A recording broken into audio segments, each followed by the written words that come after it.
Assalamualaikum warahmatullahi wabarakatuh.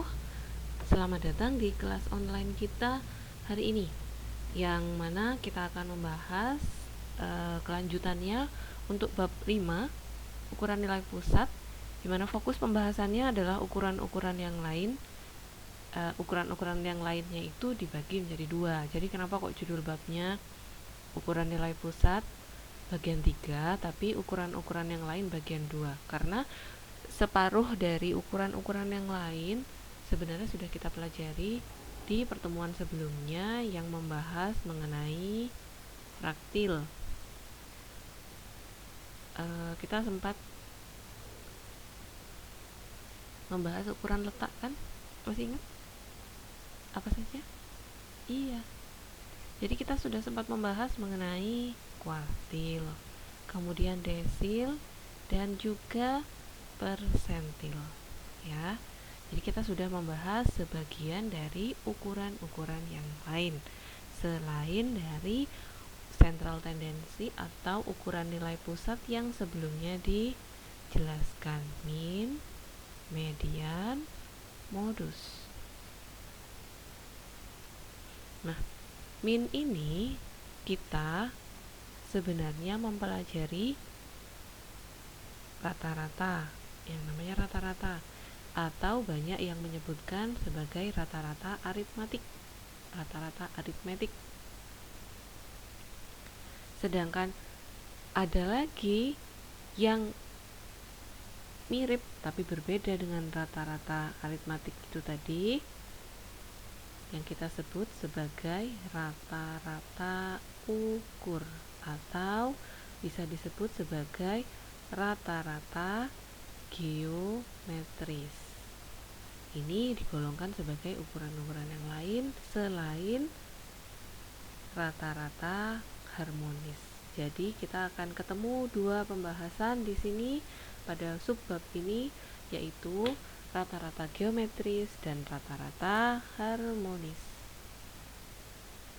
Oke, kita lanjutkan. Yang pertama yang akan kita bahas adalah rata-rata geometris.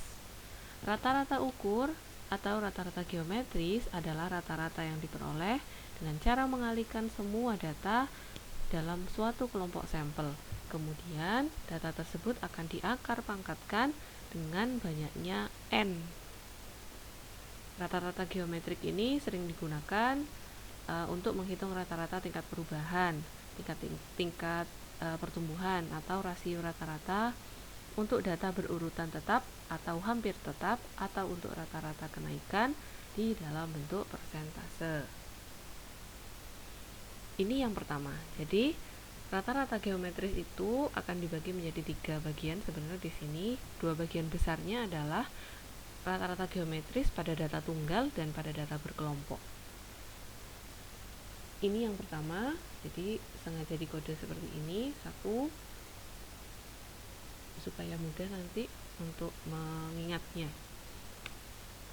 Rumus untuk rata-rata geometris pada data tunggal bisa dihitung dengan 2 cara. Ada cara biasa atau dengan cara logaritma. Sebenarnya pada intinya kedua rumus tersebut bisa digunakan untuk jenis data yang untuk kondisi yang manapun, apakah dia jumlah datanya sedikit atau banyak. Tapi disebutkan bahwa cara biasa yang tercantum di sini G sama dengan akar pangkat N, X1 kali X2 kali X3 dan seterusnya hingga X ke N, itu akan lebih mudah dilakukan jika jumlah datanya terbatas. Sedangkan jika jumlah datanya sudah banyak, ratusan, puluhan, atau lebih dari itu, maka lebih baik menggunakan cara yang kedua atau logaritma. Ini adalah rumus yang kedua untuk yang logaritma.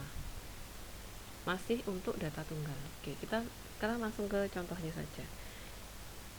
Menggunakan 2 rumus yang ada. Ini adalah cara biasa 1, ini adalah cara yang kedua. Perhatikan bahwa rumus yang logaritma bisa dijabarkan seperti ini, ya. Rumus yang barusan di halaman sebelumnya. Oke. Sekarang kita coba aja soal sederhana ini, jadi kita belajar dengan soal yang jumlahnya sedikit aja biar mudah. Ada angka 2, 4, 8, 16, dan 32. Kemudian kita diminta untuk menentukan rata-rata ukur dari dataset ini. Sekarang kita cari tahu n-nya berapa. N sama dengan, tinggal dihitung 1, 2, 3, 4, 5. Berarti n sama dengan 5. Kembali kepada rumus yang tadi. G sama dengan akar pangkat n-nya adalah 5, x1 2 dikali x2 dikali x3 dikali x4 dan dikali x5. Jadi kita tinggal menuliskan sini perkaliannya semua di dalam akar. Kemudian G sama dengan akar pangkat 5 dari 32.768. Berarti ini gimana? G sama dengan 32.768, biar mudah menghitungnya, dipangkatkan 1/5. G sama dengan 8. Silahkan dicoba dengan kalkulator. Apakah benar hasilnya seperti ini atau tidak? Oke, saya lanjutkan untuk yang logaritma. Kalau logaritma tadi 1/n, berarti 1/5 dari log 2 ditambah, nah kalau yang tadi dikali, yang ini ditambah log 4 ditambah log 8 ditambah log 16 ditambah log 32. Karena kalau kamu menggunakan perkalian dan datanya ratusan, maka jumlahnya akan sangat besar. Sedangkan jika jumlah datanya banyak tapi diubah ke dalam bentuk log, maka nilainya akan lebih kecil, ya kan? Nah, jadi itu sebabnya salah satu faktor kenapa kok kalau datanya banyak kita lebih baik menggunakan log. Sekarang ini sudah ada hasilnya, bisa kamu hitung ulang untuk memastikan. Yang berikutnya, yang kedua, rumus rata-rata geometris pada data berkelompok. Untuk data berkelompok atau untuk distribusi frekuensi, rata-rata ukur geometris bisa dihitung dengan rumus ini. Log G itu untuk melambangkan geometris. Log G sama dengan sigma frekuensi kali log X per sigma F, di mana X-nya adalah titik tengah. Ini ada contoh soal untuk data berkelompok. Tentukan rata-rata ukur dari distribusi frekuensi berikut ini. Tabel 4.5, hasil pengukuran 100 daun belimbing dalam milimeter. Ini ada kelas untuk distribusi frekuensi yang sudah memiliki interval 50, 51, 52, 53, 54. Interval panjang kelasnya adalah 5 setiap interval. Oke, sekarang masing-masingnya punya frekuensi. Berarti kita sudah punya F. Nah, untuk bisa mengerjakan kita butuh apa? Kita butuh F-nya udah punya. Kemudian sigma F-nya juga sudah ada, tadi dijumlahkan hasilnya 100. Ya, di soal barusan. Nah, yang kita belum punya apanya? Yang kita belum punya titik tengahnya. Kemudian log X-nya. Jadi ini belum ada. Log X-nya belum ada. Dan berikutnya adalah F kali log X. Berarti kita akan membutuhkan X, membutuhkan log X, membutuhkan log X, dan membutuhkan F kali log X, ya. Nah, tinggal dibuat saja. Ini adalah tabel yang sudah jadi.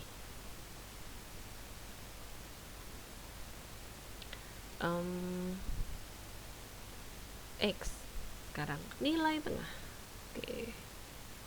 X adalah nilai tengah. Masih ingat gak kamu cara menghitung nilai tengah itu gimana? Seharusnya masih ingat ya. X yang pertama misalnya, X untuk kelas pertama, kelas ke-1, poin untuk kelas pertama adalah setengah batas bawah kali batas bawah ditambah batas atas kelas. 50 tambah 54, 104 dibagi 2, 52. Oke, udah dapat angkanya. Kemudian seperti itu juga untuk yang kelas berikutnya, X untuk kelas kedua, setengah kali 55 batas bawah ditambah batas atas, hasilnya adalah 57 dan seterusnya. Oke, sekarang kalau sudah selesai itu bagaimana? Hitung log X nya. Log X nya kamu tinggal pakai kalkulator aja, masukkan log 52, maka hasilnya akan keluar 1,716 ya. Kalau sudah selesai, maka silahkan F dikali dengan log X nya. Berarti kalau untuk kelas yang pertama F nya adalah 6 dikali dengan log X nya adalah 1,716, maka dia akan menghasilkan seperti yang tertera pada tabel 10,296. Oke, silakan dilanjutkan sendiri. Kemudian di sini baru kita kemudian beralih ke perhitungan jawabannya. Log X sama dengan sigma F kali log X, berarti tinggal kita masukkan aja F kali log X nya, kan sudah ada sigmanya, tinggal dimasukkan aja ke sini. Kemudian sigma F udah ada juga, tinggal dimasukkan aja ke sini, dibagi log X sama log G sama dengan 1,834. Log G itu sebenarnya kan sama dengan 10 log G ya, sama dengan 1,834. Berarti gimana? G sama dengan, karena ini log, 10 pangkat 1,834 sama dengan 68,23. Oke, saya lanjutkan. Yang ketiga, ada rata-rata ukur untuk gejala pertumbuhan atau kenaikan. Untuk gejala yang sifatnya pertumbuhan atau kenaikan dengan syarat-syarat tertentu, maka rata-rata ukur bisa dihitung dengan rumus ini. Sudah jelas di situ saya rasa. PT sama dengan P0 kali 1 plus X bar per 100. Untuk yang ini silahkan kamu cari contoh yang lain. Silahkan, mungkin ada contoh yang jelas. Ini contohnya saya ambil dari bukunya M. Iqbal kalau nggak salah, saya lupa juga. Silahkan pelajari dengan rumus yang lain, dengan soal yang lain. Tapi di sini bisa dicontohkan seperti ini. Ada laju pertumbuhan rata-rata penduduk Indonesia di tahun 46 dan tahun 56. Terlalu lama ya, tapi tidak ada masalah. Bisa dibaca semuanya. Hasilnya X barnya adalah 2,66. Disimpulkan sebagai persentase. Oke, kita melanjutkan kepada rata-rata harmonis biar cepat. Rata-rata harmonis itu adalah rata-rata yang dihitung dengan cara mengubah semua data menjadi pecahan, di mana nilai datanya akan dijadikan sebagai penyebut dan pembilangnya adalah 1. Berarti semua munculnya akan seper semua. Seper X1, seper X2, dan seterusnya. Jadi semua data, nilai dari data, value-nya akan dijadikan sebagai penyebut dan pembilangnya adalah 1. Di atasnya mesti 1/sekian. Kemudian semua pecahan tersebut akan dijumlahkan dan selanjutnya dijadikan sebagai pembagi jumlah data. Rata-rata harmonis juga bisa dibagi untuk dua jenis data. Yang pertama untuk data tunggal dan yang kedua untuk data berkelompok. Rata-rata harmonis untuk data tunggal dirumuskan sebagai RH. RH adalah rata-rata harmonis, atau di literatur yang lain akan disebutkan hanya sebagai H saja. RH sama dengan N per sigma 1 per X. Ya, karena seluruh X atau seluruh nilai dari data yang ada. Contoh, tentukan rata-rata harmonis dari 3, 2, 4, dan 3. Sini kita sekarang udah punya RH sama dengan 4 per 1/3 plus 1/2 plus 1/4 plus 1/3. Kalau kayak gini berarti disamakan saja bawahnya semua menjadi, gampangnya 12 ya. 1/3 dijadikan berapa per 12. Untuk jadi 12 bawahnya dikalikan 4 ditambah 2 untuk menjadi 12, kan harus disamakan ya. penyebutnya. Untuk 6 4 1/4 untuk menjadi untuk menjadi sekian per 12, berarti dikalikan 3, di bawahnya 4. RH sama dengan 4 dibagi 4 tambah 6 10, 10 tambah 7 17 per 12. RH sama dengan 4 kali 12 per 7 17, sorry, dibalik ya, sama dengan 2,823. Jadi inilah caranya untuk mencari tahu dapat dari mana 2,823. Sekarang rumus rata-rata harmonis untuk data berkelompok bisa dirumuskan seperti ini. RH sama dengan sigma F dibagi sigma F per X. Dengan menggunakan contoh soal di tabel 4.5 pada submateri rata-rata geometris, hitunglah rata-rata harmonisnya. Jadi sekarang kita akan menggunakan contoh yang sama seperti contoh yang tadi. Kan sudah punya perhitungannya ya. Coba sih saya mundur ya. Ini, wow.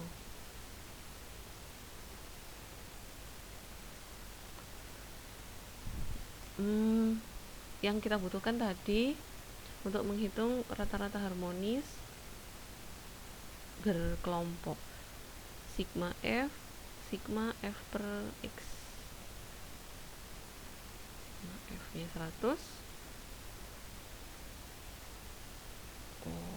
F per X nya harus dihitung nih, sigma. Oke, kalau gitu kita kembali aja ke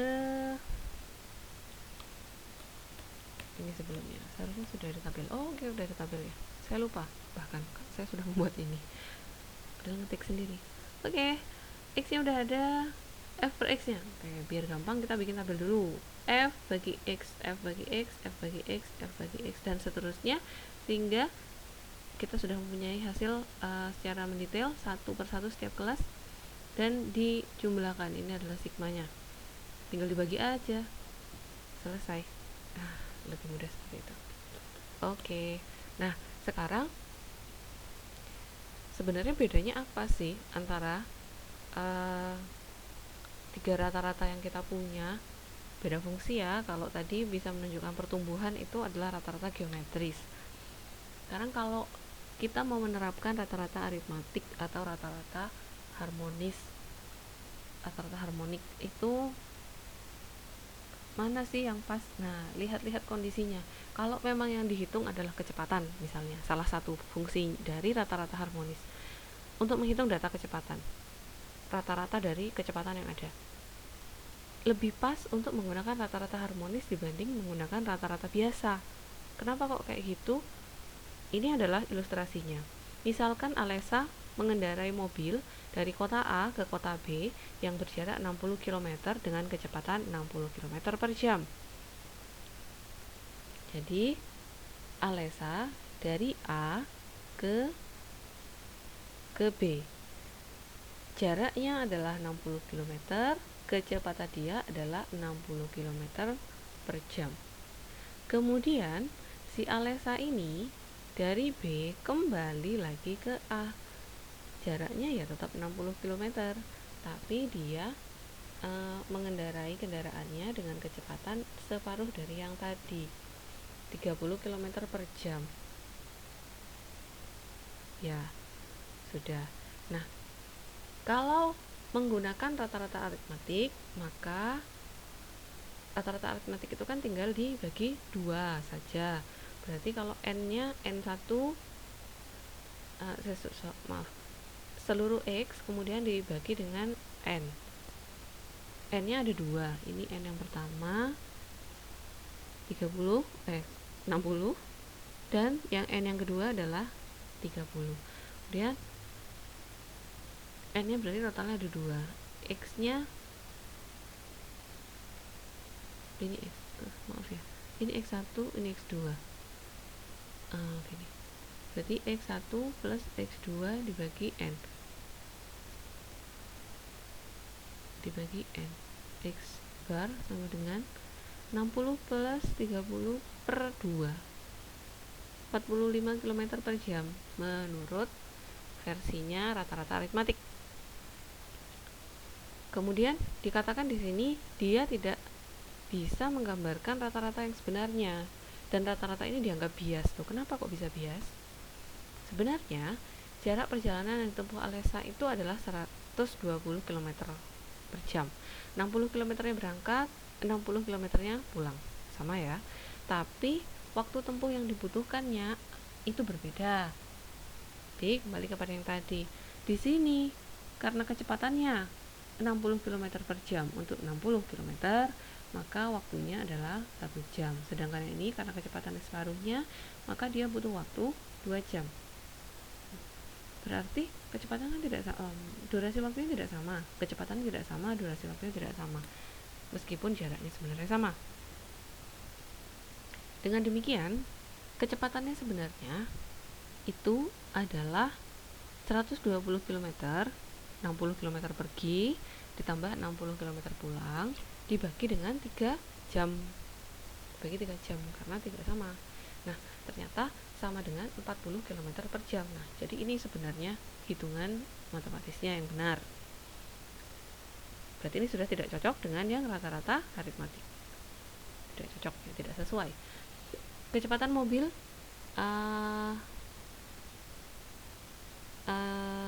yang dikendarai Alessa pergi pulang ternyata berbeda dengan hasil hitungan rata-rata aritmatik.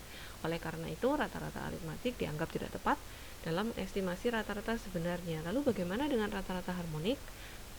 Kalau rata-rata harmonik, kita sekarang pindah ke sini. Rata-rata harmonik itu RH sama dengan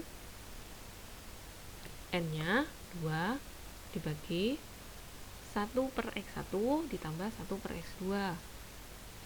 Berarti hasilnya adalah 2 per 3 per 60, atau RH sama dengan 2 kali 60 per 3.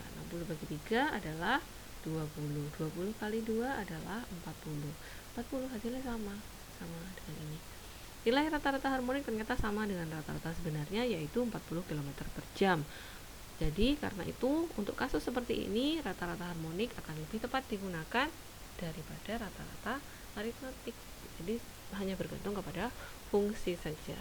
Nah, kemudian jika sudah selesai mempelajari itu tadi, maka dianggap bahwa bab ini sudah selesai, mulai dari ukuran nilai pusat sentral tendensi yang pertama, min, median, modus, kemudian ukuran letak, kuartil, desil, dan persentil, ditambah lagi ukuran-ukuran yang lain meliputi rata-rata geometris dan rata-rata harmonis. Oke, saya minta kepada kalian semua untuk memberikan ulasan di kolom komentar mengenai apa yang sudah kalian pelajari di bab 5 ini. Jangan lupa untuk menyertakan identitas. Sekian untuk hari ini. Selamat belajar. Tolong dipahami baik-baik. Minggu depan kita sudah jadwal UTS, tapi akan saya informasikan lagi selanjutnya. Assalamualaikum warahmatullahi wabarakatuh.